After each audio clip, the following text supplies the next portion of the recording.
கல்லூரி மாணவர்களுக்கான லேப்டாப் திட்டத்தை எதிர்க்கட்சித் தலைவர் எடப்பாடி பழனிசாமி முடக்க நினைப்பதாக துணை முதல்வர் உதயநிதி ஸ்டாலின் குற்றம் சாட்டியுள்ளார்.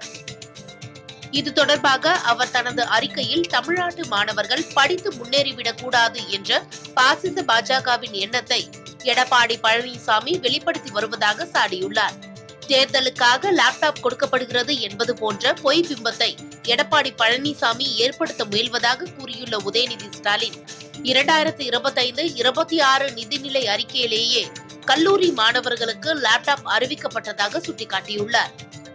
எடப்பாடி பழனிசாமி தமிழ் புலவர் மட்டுமல்ல, சிறந்த கணினி நிபுணர் என இப்போதுதான் தெரிந்தது என சாடியுள்ள அவர், ஏஐக்கு ஏற்றவாறு அதிவேக ப்ராசசர், 6 மாத காலத்திற்கு இலவச பெர்ப்ளெக்சிட்டி ப்ரோ ஏஐ என அதிநவீன வசதிகளுடன் லேப்டாப் வழங்கப்பட உள்ளதாக தெரிவித்துள்ளார்.